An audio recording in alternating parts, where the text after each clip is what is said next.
Hoy ha sido un día de resaca y un día de borrachera. Resaca de lo que ayer sucedía en el Parlamento gallego, ese momento en el que Beiras se acercaba al escaño del presidente de la Xunta, y decía que ha sido día de resaca de valoraciones, las valoraciones, lejos de restarle tensión a lo que ayer acontecía en la Cámara Legislativa gallega, vienen a demostrar que las relaciones entre el Gobierno y la oposición no pueden estar peor. Macarra, como trata a xente, como a insulta. É que non teño ninguna valoración, nin creo que este sexa un foro para evaluar a xestualidade de ninguén. Unha falta de sensibilidade absoluta. A mí eso non me parece infame.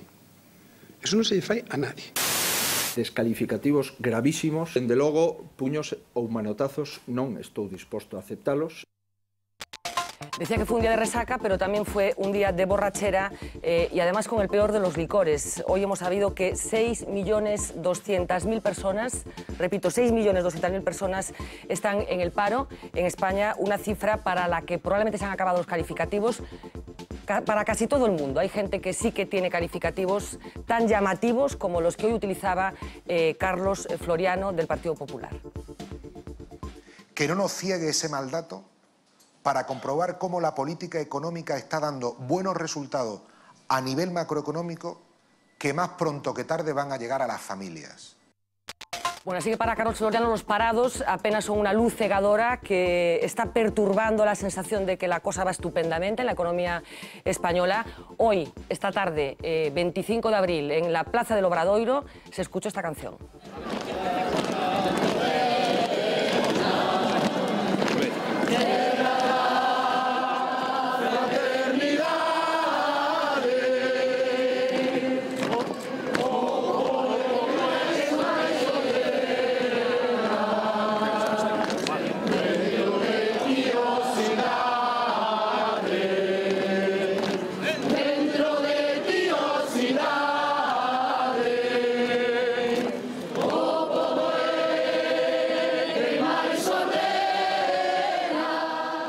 De personas aproximadamente se concentraban en la Plaza del Obradoiro para cantar este himno. Veíamos entre los presentes a la poeta Luz Fandiño. Un himno, decía, que hoy se ha escuchado en muchos territorios. Por supuesto, en Portugal, miles de personas han salido a la calle para cantar esta canción, El grado de la vida morena, coincidiendo con una de las crisis económicas y sociales más terribles de las que han tenido lugar en la historia reciente de Portugal. Muy similar, por otra parte, a lo que está sucediendo aquí en España. El Grandolá, que se está convirtiendo en una especie de himno ibérico contra esta terrorífica crisis económica.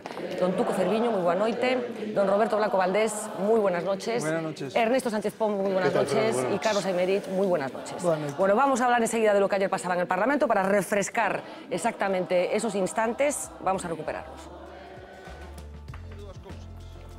Ou sacarse o zapato ou emocionarse tanto para ver si imita tanto o que non asume estas cuestiones. Quero decirlle, señoría... Perdón un momento, señor Beiras, señor Beiras, faga o favor.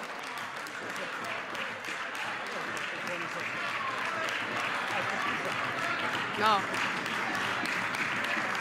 Señor Beiras.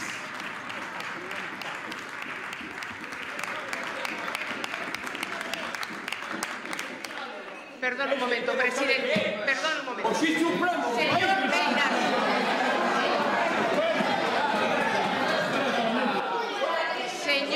Beiras. Señor Beiras. Perdón un momento, señor Beiras. Vostede é un diputado con dereitos e obrigas e unha delas é a de manter a orde e a disciplina parlamentaria. Por lo tanto, prégolle responsabilidade. Me parece muy bien. Señores, vamos a continuar con tranquilidad. Uno de estos momentos que se recordará, que seguro que se va a incrustar en la historia reciente de Galicia. Tuco, que che pareceu? Bueno, eu debo dicir que cada vez que escoito Grándola Vila Morena ainda me emociono. Teño que reprimirme. Sí, ten unha gran capacidade emotiva, o Grándola, efectivamente. Porque, ademais, para a miña xeneración, a revolución dos cravos e a caída de Allende son dous hitos realmente emocionais moi importantes. o pobo que máis ordena, polo menos iso creemos moitos. O de onte, bueno, eu creo que é verdade que o presidente Feijóo de alguna maneira di cousas, non sei se sabendo o que lle pasou a Beiras, que eu non vou desvelar aquí en relación co mundo da droga, non a él personalmente, pero sí a xente moi cercana, non sei se o sabe ou non o sabe, pero claro, facer unha referencia ás vaguas de Beiras, de Xosé Manuel Beiras, unha referencia despreciativa, pois eu creo que é indebido. Pero eu creo que o que fai Beiras é intolerable. Eu defendín aquí e defendo a biografía de Xosé Manuel Beiras como unha biografía digna e con un aporte a Galicia desde posicións políticas distintas, como dixen hai 15 días, sigo mantendo eso, creo que é unha persona moi importante para este país nos últimos 30 anos, e con aportes moi importantes a este país. Pero o de onte a mí me parece realmente, repito, intolerable. Nunha democracia parlamentaria non se pode pasar o pasillo da Cámara, como ocurre na Cámara dos Comuns. Enseguida vamos falar deso, pero quería unha primeira aproximación, despois concretamos. Non me parece, pareceme que desde o punto de vista das formas parlamentarias e en democracia as formas son o fondo, me parece intolerable. Roberto? Sí, de lo que se trata es de una primera aproximación. Yo le trasladaría al público que nos está viendo solo una pregunta. ¿Qué ocurriría en el Parlamento si todo el mundo se comportara como Beiras? Es decir, si cada vez que alguien esto se incomoda o esto está en desacuerdo con lo que está diciendo otro diputado o cree que lo que el otro diputado dice es algo que le ofende, etcétera, se dedicara a acercarse al escaño del diputado y a aporrearlo. Incluso me atrevo a hacer una segunda pregunta al público, ¿no?, que nos está viendo. ¿Qué ocurriría, qué hubiera ocurrido si en vez de responder, diríamos, con presencia de ánimo, que se decía antes, el presidente se hubiera perdido absolutamente los nervios y le hubiera respondido a Beiras con el mismo grado de agresividad? Probablemente hubieran llegado las manos, ¿no? Y por tanto, probablemente estaríamos hoy ante un espectáculo verdaderamente bochornoso, porque la única razón por la que ayer no hubo un enfrentamiento físico fue porque el presidente se mantuvo, diríamos, en una posición, en fin, controlada, ¿no? Si él hubiera perdido el control, como lo perdió Beiras, hubiera habido... No, yo creo que es gravísimo y que tiene una implicación de formas y de fondo muy seria y que esto no debe volver a pasar. Es grave que ocurra eso y es grave que los diputados de la oposición lo aplaudan. Me parece igualmente grave. Ernesto. Bueno, yo proseguir con una pregunta como la de Roberto. ¿Qué ocurriría si todos echaran gasolina, si todos los diputados echaran gasolina al fuego como echó el presidente de la Xunta? Pues podría acabar la cosa muy mal. Yo creo que nos estamos fijando mucho en la reacción de Beiras, que es una reacción que yo no apruebo de ninguna manera, no se puede aprobar, pero no estamos mirando el origen de esa reacción. Y el origen de esa reacción es un presidente de un gobierno autonómico que se le pregunta por su relación con un contrabandista avenido a narcotraficante, y la reacción de él es salir arreando estopa y retocando temas que, de verdad, como decía Tuco, yo creo que no debe haber tocado.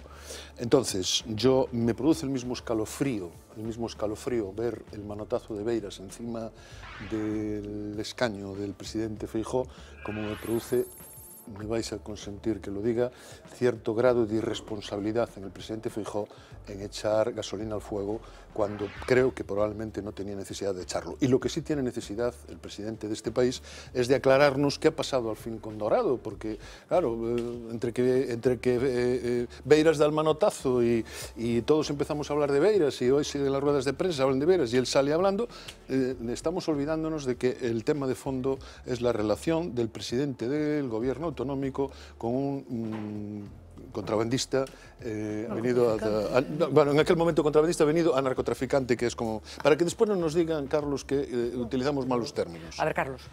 Vamos ver, en primeiro lugar, eu creo que xa que aquí se está comparando o que pasou onte no Parlamento galego co que pasa no Parlamento británico ou noutros de longa tradición democrática, aparte de que sean as preguntas no Parlamento británico non hai que facelas unha semana antes, senón que se formula a pregunta e o membro do goberno ten esa pregunta que coñece nese momento, obriga de contestar, e como diríamos aquí, de ir ao caso, non de verdade, sair atacando, facendo a oposición da oposición, como adoita facer, parte dunha forma chulesca, como vimos o señor Núñez Feijóo, claro, é que o señor Núñez Feijóo onte non contestou, e non nos explicou de onde ven esa amizade del cun narcotraficante que no ano 95, cando el iba de farro os fins de semana con el, verdade, pois xa se sabía que estaba metido na operación Nécora, que estaba, non condenado, pero sí implicado, non só en contrabando de tabaco, tamén en casos de narcotráfico, o ABC, ano 90, decía,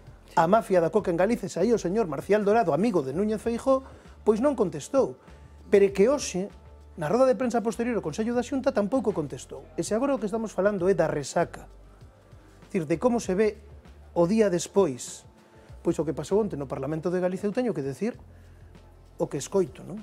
E o que escoito na rúa é que hoxe, cando hai máis de 6 millóns de parados no conxunto do Estado, bueno, perto, datos SEPA, porque en paros registrados estamos por riba dos 300.000, de 300.000 parados en Galiza, 100.000 fogares en Galiza nos que non están todos os seus membros no paro, e 70.000 nos que non entra ningún tipo de ingreso, pois claro, a xente ve o que pasou onte no Parlamento e non está precisamente de parte de Núñez Feijóo.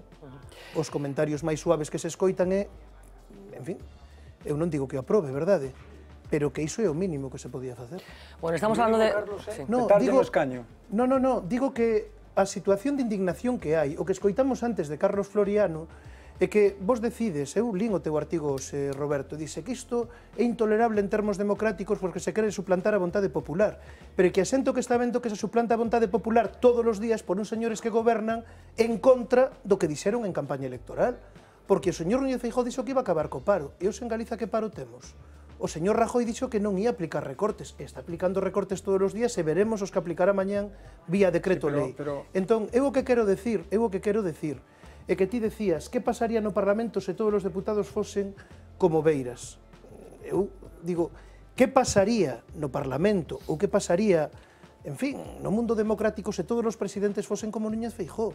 Un señor que escapa do control, que non dá contas, e un señor que non explica que relacións ten cun narcotraficante neste momento xa condenado en prisión. E, por certo, co que el seguiu mantendo relacións despois, ahora a Fiscalía di que non sabía desas conversas e agora que se está perseguido ou non o señor Vázquez Zaín, e non deu explicacións. En Alemanha están dimitindo ministros por copiar nunha tese de doutoramento. E aquí o señor Núñez Feijóo non dá explicacións de por que vai un fin de semana, non se sabe, logo a sitios onde sei que había neve, non sabemos de que tipo, cun narcotraficante. Terá que explicalo, non? No, pero o problema non é ese.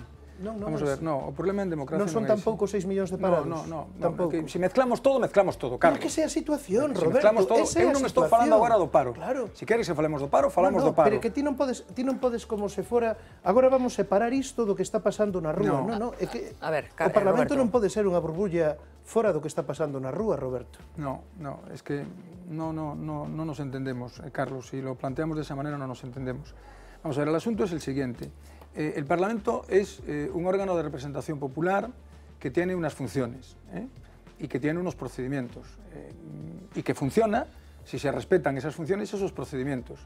El presidente de la Xunta comparece ante la Cámara para dar explicaciones y las explicaciones te pueden parecer, déjame acabar, te pueden parecer bien o mal, te pueden parecer correctas o incorrectas, completas o incompletas, adecuadas o inadecuadas, respetuosas o irrespetuosas. Todo eso te puede parecer. Esto entra dentro de lo que es normal en el juego democrático. Hay comparecencias constantes de presidentes de gobierno en todos los parlamentos del mundo y hay constantes juicios de la oposición que consideran que los presidentes no contestan adecuadamente. Esto es constante. Es más, lo habitual cuando comparece un presidente es que la oposición diga que no contesta adecuadamente. Esto es lo habitual. Es muy raro encontrar una oposición que diga: señor presidente, me he quedado muy contento de lo que usted me acaba de decir y estoy muy satisfecho de sus explicaciones. No, lo habitual no es eso, Carlos. Lo habitual es que la oposición mantenga que el presidente se escapa, que el presidente no contesta. Esto es lo habitual en la vida democrática. Lo que no es habitual, y la prueba de que no es habitual, es que no lo hemos visto nunca en el Parlamento de Galicia, salvo en una ocasión, con el mismo protagonista. Y no lo hemos visto nunca en las Cortes, nunca, ni en ningún Parlamento autonómico, nunca, es que un diputado se baje de su escaño, se acerque al escaño del presidente de la Xunta y golpee el escaño. Esto es lo que no hemos visto nunca. Lo otro es el pan nuestro de cada día, Carlos.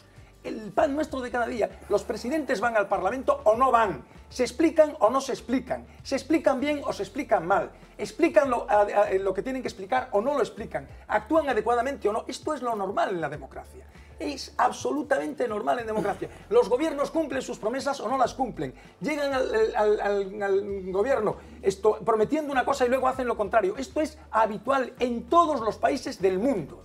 En todos los países del mundo. Y el juicio que yo hago sobre eso es el mismo que haces tú. No me gusta nada. O es que a mí me gusta que haya millones de parados. ¿Cómo me va a gustar? Es evidente que el juicio que hago sobre el paro es durísimo. Pero no estamos discutiendo de esto. De lo que estamos hablando es del hecho de que un diputado considere que tiene derecho a hacer lo que los demás no hacen. ¿Por qué hace eso, Roberto? Pero vamos a ver, vamos a tener ocasión, pero dejadme un momento, Carlos, un momento. Dejadme que completemos un poco de información, porque veíamos simplemente un pequeño avance de lo que hoy se decía. Vamos a ir escuchando a los diferentes portavoces en esta jornada de resaca que yo decía al principio. Empezamos por Yolanda Díaz, que fue durísima con el presidente de la Xunta de Galicia. La escuchamos. Os protagonismos nos importan ben pouco. A min o que me preocupa de onte é a actitude absolutamente de un César do presidente da Xunta de Galicia. Eu creo que non está a altura das circunstancias. O señor Núñez, de verdade, non se merece ser presidente da Xunta de Galicia. É un macarra, como trata a xente, como a insulta, como se permite o luxo, a esta voceira decirlle que, ademais, cando foi diante dunha acusación grave que lle fixen, como non lle vou a contestar porque non me dá a gana nunha sesión de control eles que din que a democracia consiste neso, bueno, realmente é dramático. Si queren máis tempo, nos dá igual. Se o presidente da Xunta precisa 20 minutos, 35, 2 horas, o que precise, nos vamos a defender que o faga. Pero, home, que nin siquiera se me deixe intervir, creo que non faltei as formas a ninguén, unha cousa tremenda. A violencia que estamos sufrindo é tremenda. É este espectáculo no que o señor Núñez Feijóo e os seus asesores saben ben que nos teñen que meter. Forma parte da súa estrategia política. No xogo revolto gañan eles. A presidenta, normalmente, con todos os voceiros, ten certa discrecionalidade, pero non é con Beiras. Pasa con Abel Losada, que se lle consinten certas cousas que probablemente, si Carmen Acuña, que leva moitas broncas, por certo, as dixera, pois sería diferente. Bueno, la valoración de Yolanda Díaz, compañeira de coalición de Xosé Manuel Beiras, e isto decía Ana Pontón polo Bloque Nacionalista Galego. As nosas preocupacións non están para nada orientadas nesa dirección, sino en como contribuir a evitar que se siga desmantelando Galiza, que prácticamente parece que o Partido Popular o que está facendo é liquidar pouco a pouco todo o noso tecido productivo. Supoño que eso forma parte da interpretación que cada un fai dos xestos dos demais. Eu non vin que xestos se fixeron, a verdade, disculpa, é que non teño ningunha valoración, nin creo que este sexa un foro para evaluar a xestualidade de ninguén. Falaba Ana Pontón, do Bloque Nacionalista Galego, Pachi Vázquez facía unha referencia a esa circunstancia personal e biográfica da que tamén falaba Tuco Cerviño. Decía isto o responsable do PSDG. O presidente se dedica a que unha falta de sensibilidade absoluta poñer en evidencia ou ridiculizar a unha persona que se emociona e chora cando recorda a un familiar ou un amigo que faleceu, a mí eso non me parece infame. Eso non se lle fai a nadie. Eso non está no canon de debate político. Eu ayer, cando lle escoitei a Feijóo ridiculizar o señor Beiras por a súa emoción e por o seu llanto cando falou outro día, definín a catadura de que non fai. Bueno, rematamos esta batería de reaccións co presidente da Xunta de Galicia, Alberto Núñez Feijóo. Nos parlamentos son os lugares da palabra. Son os lugares para dialogar, son os lugares para acordar, son os lugares para discrepar. Iso é un parlamento. O contrario, un parlamento é un debate de puños e manotazos. Eso non é un parlamento. Hai cousas que escoito con moita frecuencia de descalificativos gravísimos a un presidente do Goberno da Xunta de Galicia que eu estou disposto a aceptar. Pero, dende logo, puños ou manotazos non estou disposto a aceptalos e comigo que non se conte para esta práctica antiparlamentaria. Non teño máis comentarios que facer. Si me gustaría que esa noticia se transmitira. Cal é a opinión a lideresa de AGE sobre o presidente da Xunta de Galicia cando ademais está reunido no Consello da Xunta. Suficientemente clarificadora sobre o respeto, a mesura, a racionalidade e as ideas tan sesudas que basean o seu proceder parlamentario a esta coalición electoral.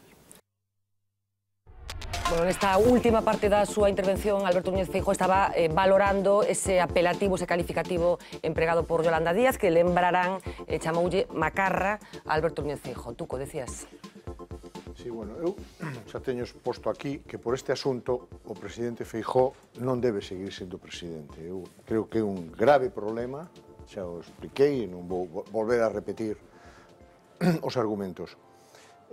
Non porque sea un mal presidente, que na miña opinión o é, ainda que hai xente que pensa que pensou hai relativamente pouco tempo que é un bo presidente, ou porque sea un navajero, que é un navajero parlamentario, senón por a súa relación con este narcotraficante. Dame igual, eu estou de acordo con Carlos Aymerich, e ademais o mostrei aquí, como cando a Operación Écora xa periódicos españoles en primeira páxina decían que era o que movía os cartos do narcotráfico. Bueno, senón porque realmente ten esta relación. Ahora, insisto, o problema de que falamos que é o problema de Xosé Manuel Beiras, o asunto de onte, e máis alá de comprender emocionalmente, poñer malao humanamente de Beiras, o problema é se se cree ou non se cree na democracia parlamentaria. Esa é a cuestión. É que hai moita xente que ten moitas dúbidas sobre a democracia parlamentaria. Valería facer unha reflexión. Sempre hai, históricamente, sempre houve dúbidas sobre a democracia parlamentaria. Sempre. Sempre. E máis en épocas de crise. Sempre houve dúbidas. Pero, empíricamente, sabemos que non hai ningunha outra solución. Vou decirlo neste momento. Non hai ningunha outra solución. Ningunha. O sea, os experimentos do século XX, o comunismo na Unión de Repúblicas Socialistas Soviéticas en Checoslovaquia ou o nazifascismo que criminalizaron a democracia parlamentaria foron terribles. Non hai ningunha outra alternativa. Outra cosa é mellorar esta democracia que é francamente mellorable, pero ese é outro asunto. E, polo tanto, se se cree na democracia parlamentaria, Carlos, non é que nós seamos Westminster, pero debemos aspirar a serlo de alguma maneira. É mirar a Westminster. Porque como funciona Westminster? Sí, mirar a Westminster, sí. Que levan un destilado de 300 anos de democracia. Nos levamos moi pouco, pero hai que mirar a Westminster. Non só nesa cuestión que dis, que me parece ben, efectivamente así, de que os ministros non saben o que van a preguntar os diputados, teñen que respostar, senón, por exemplo, ali hai cousas moi curiosas, como que cada vez que hai unha, conta André Moroa nun libro moi entretenido que se chama Os ingleses, unha historia de Inglaterra, que tamén ten unha historia de Inglaterra, como, por exemplo, os diputados máis novos, cada vez que hai unha sesión plenaria, baixan aos sotos do Westminster para ver que non hai pólvora. Desde o famoso Día da Pólvora, onde os católicos británicos intentaron voar Westminster. Isto pasou no século XVII, onde a última hora da sesión os uxeres recorren os pasillos dicindo quen marcha a casa, porque cando en Londres non había iluminación, os diputados marchaban xuntos porque senón podían ser asaltados. Bueno, pois unha das cousas, unha das reglas non escritas que se cumpla... Ese Parlamento, verdad que te interrumpa, que vemos polas imaxes que é moi activo, que están moi próximos os diputados... Se levantan, se baixan, se poñen periódicos na cabeza, fan este tipo de cousas un pouco sorprendentes, que teñen o seu significado.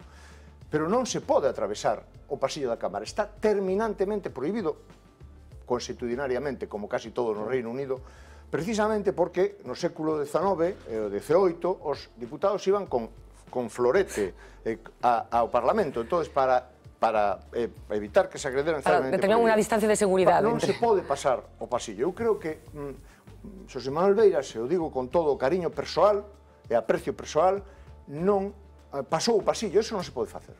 E se cree ou non se cree na democracia parlamentaria. Aquí a cuestión, eu creo que se está indo a outros lugares. É o que se me preguntou, Carlos, sobre eso. Non, pero que a pregunta, vamos a ver, se vos estivese no Parlamento, e se vos teño que facer a análise desde dentro de que pasou, bueno, pois un pode decir, Feijóo provoca para que Beiras entre, desta maneira non ten que dar explicacións, unha cousa retroalimenta a outra. Yolanda agora fala como fala porque Beiras, cando ele estaba preguntando, cando estaba Jorquera, pois entón actúa para que Jorquera perda protagonismo e logo, ademais, fastidia a pregunta a súa compañeira de coalición. Pero, francamente, iso é un análise para 4 persoas que leen entre liñas e que hoxe, porque estamos falando da resaca, a xente interesalle cero. A xente o que ve que está indignada é que hai no conxunto do Estado máis de 6 millóns de parados. Ese é o problema real. Claro, pero que ese problema real non se poden analizar as cousas separando. A xente o que ve que esa indignación ten que manifestarse de algunha maneira. Non así na miña opinión. Perdón, pero, a ver, Tuco, eu non te interrumpín. Eu non digo se así ou non, eu digo, estou describindo, punto. Que reacción escoito eu da xente? Pois di, sí, alguén tiña que tal. Eu podo estar de acordo ou non. Pero estás de acordo ou non? Que? Estás de acordo ou non? Eu que non estou de acordo en ter un presidente da Xunta indigno. No, pero eu che pregunto se estás de acordo ou non. Eu que estou de acordo é que non se pode provocar. Roberto, escoítame. Vou che facer como diste que poden facer os presidentes do goberno. Ti preguntas e eu contesto. Claro, que che peta. Exacto. Entón, no, é o que estas son as reglas do xogo. E eu non me levanto e che peto aí porque non me contestas. Espero. É a regla, claro. Espero. Esta é a regla de xogo. Pero eu o que che quero decir é que temos un presidente da Xunta que aínda non explicou que fai cun narcotraficante. Non o explicou. En calquera país democrático... Pero Carlos, contesta a pregunta de Roberto. Segundo, temos un presidente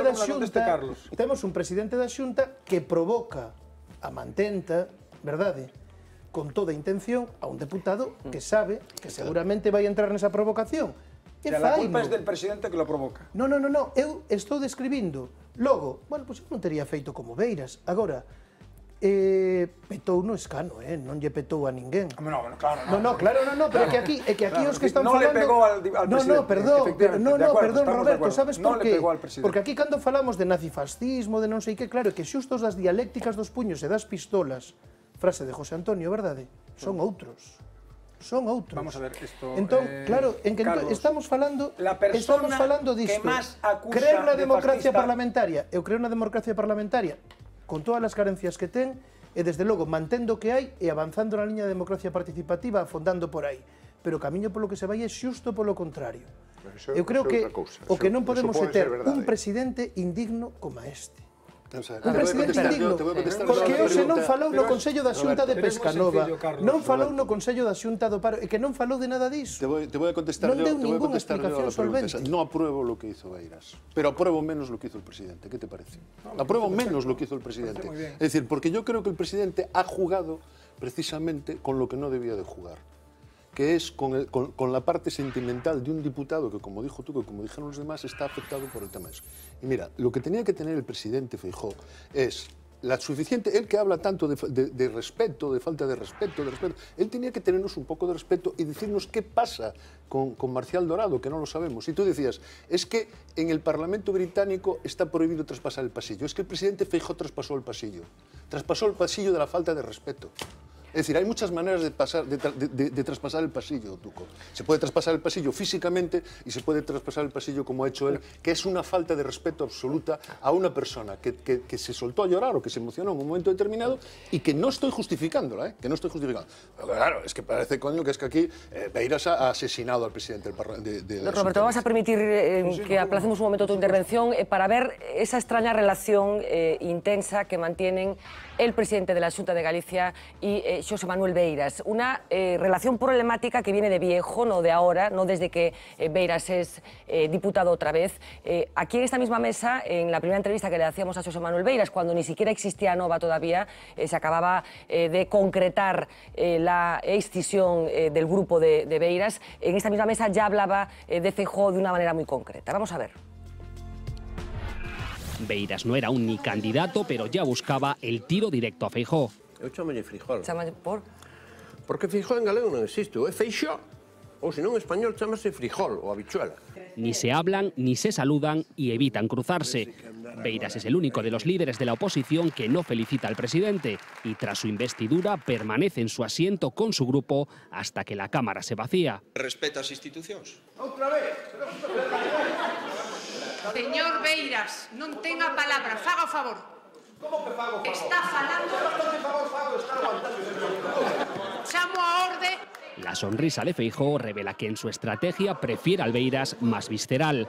Ese cuerpo a cuerpo fue creciendo en intensidad. Vostede é a indecencia feita persona. Vostede desprecia a moral, desprecia a ética. Non vou a respostar nin o desprezo, nin a soberbia que levo aguantando de persoas que falan en nome da ética. A prova acaba de dar a vostede co recital de desvergoña absoluta, de soberbia. Como cumbre, el pleno sobre las fotos de Feijóo con Dorado. Beiras compara la amistad de ambos con la esmorga de Blanco Amor. Estaban con tubáneo, Señor Beiras. Esmorgas nocturnas como a esmorga de Blanco Amor. E incide tras la sesión en un curioso supuesto. Si fosen as fotos de Núñez Feijóo facendo o amor con outro home, eu sería o primeiro que saliría na súa defensa. Feijóo tampoco se esconde. En sus dos intervenciones alude directamente a Beiras. O único delito que cometín foi nacer nunha aldea de Ourense. É verdad que nin tiven piano nin estudiei na Sorbona. Ten complexo de ser dos peares. Hai que ser estúpido para ser complexo de ser dos peares. É unha maravilla. Eu comprendo que ninguén pode admitir dende determinada clase social onde os pianos de a Sorbona formaban parte da súa actuación diaria que un rapaz dunha aldea sea presidente da Xunta, pero é presidente da Xunta. El cúmulo de provocaciones entre ambos ha desembocado en el último pleno. Este es el precedente. Faime vostede chorar. De noxo. De carraxe. Y esta, la ironía de Feijóo que desata la escena de la polémica. Emocionarse tanto para ver si imita tanto o que non asume estas cuestiones. Cayó esta vez Beiras en una provocación estudiada de Feijóo. Fíjense en quién aplaude a rabiar tras su golpe en la mesa. La bancada popular. Puede que en este cruce de palabras y de gestos ambos salgan ganando. Roberto, lo cierto es que se está polarizando en estos momentos la Cámara Legislativa gallega entre dos personas. Uno es Alberto Núñez Feijóo y el otro es Xosé Manuel Beiras. Sí, yo la verdad es que no he tenido la rapidez mental de haber ido anotando los insultos que se recogían en el corte, en los sucesivos cortes. No hay ninguno del presidente. El presidente de la Xunta dice cosas con las que se puede estar, insulto ninguno. Dice cosas con las que puedes estar de acuerdo o no. O sea, hay cosas de las que dice con las que estoy de acuerdo y cosas con las que estoy en profundo desacuerdo. Pero esto, sin embargo, en los cortes de Beiras hay no menos de una docena de insultos. Carraxe, indecente,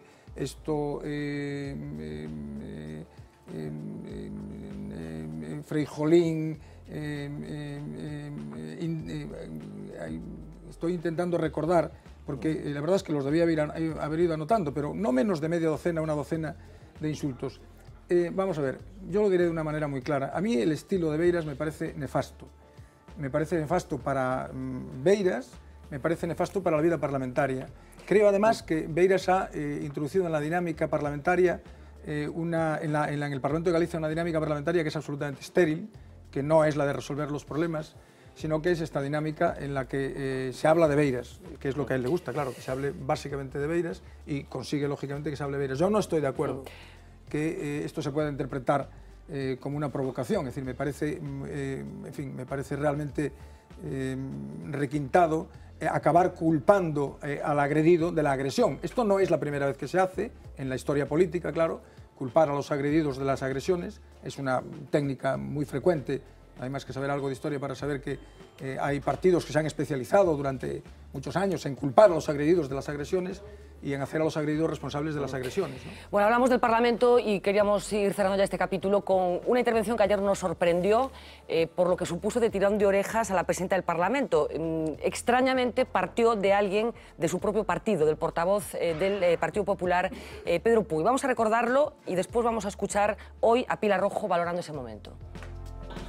Desde o máximo respeto á presidencia da Cámara, preguntarlle se este portavoz non se enterou por algún motivo da modificación do artigo 105 da Cámara que di taxativamente que os deputados e os oradores serán chamados á orde cando con interrupcións ou de calquera forma alteraran a orde das sesións. Aquí ocurriu algo inédito nesta Cámara, que foi un acercamento ao presidente da Xunta con interrupción no momento da súa intervención sin chamada á orde. Eu non sei se é porque se modificou o artigo ou é porque algúns deputados nesta Cámara teñen bula, pero gustaríanos que nos informara a Cámara disto. Bueno, esta era la sorprendente intervención de Pedro Puy después de ese incidente del puñetazo. Como decíamos hoy, Pilar Rojo era una mujer muy buscada para tratar de preguntarle si se había sentido cuestionada por el portavoz del Grupo Parlamentario Popular. Decía esto Pilar Rojo. Presidenta, unha preguntiña con respecto ao onte.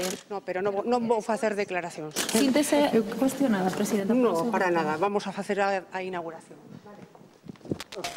Bueno, nuestra compañera Viviana Villaverde tratando de buscar una declaración un poco más jugosa de Pilar Rojo, que fue así de escueta. Yo no sé si hay que interpretar, tú que conoces bien a los personajes, porque estuviste en la Cámara, Carlos, si hay que interpretarlo como una desautorización por parte de Pedro Puy o si Pilar Rojo crees que pudo recibir algún tirón de orejas en las últimas horas. Hombre. Ya sé que te estoy metiendo en un compromiso por meterte en... Hai un aforismo latino que di que in claris non fit interpretatio, é dicir, que cando a lei é clara non fai falta interpretación. Eu creo que Puy foi clarísimo, non fai falta interpretar nada. Pilar Rojo foi claramente desautorizada. Vamos a ir cerrando este asunto, como decíamos, una de las imágenes que sin duda va a quedar en esa retina, pero hablábamos de llantos, hablábamos de ese llanto de Beiras que recuperábamos en ese vídeo, ese momento del pleno en el que Feijóo daba explicaciones o trataba de dar explicaciones de su relación con Marcial Dorado, en el que Beiras se emocionaba, pero claro, Beiras no es el único que se ha emocionado en el transcurso de su actividad política.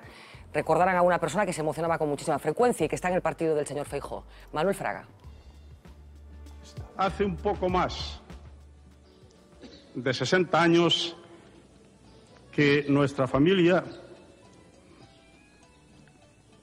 regresaba definitivamente a Galicia después de haber nacido aquí dos de mis hermanos y haber pasado mis padres largos tiempos fundamentalmente en Manatí. Bueno, un Fraga joven todavía, después en el transcurso de su vida política vimos en muchísimas ocasiones a Fraga emocionado en muchísimas intervenciones. Más gente del Partido Popular que también se ha emocionado en público, por ejemplo, la actual vicepresidenta del Gobierno de España, Soraya Sáenz de Santamaría. Pero no haber perdido una vida, no haber perdido la vida de los suyos, no haber perdido el derecho a dar a los suyos lo que todos queremos para los nuestros. Muchos de los que estamos aquí, cuando nos levantamos por la mañana, pensamos lo difícil que tiene que ser tener un niño menor de 3 años, una de las condiciones para acceder a este convenio, y quedarte en el paro. Y lo fuerte que tiene que ser cualquiera de esas personas para sobreponerse a eso y decir voy a seguir adelante.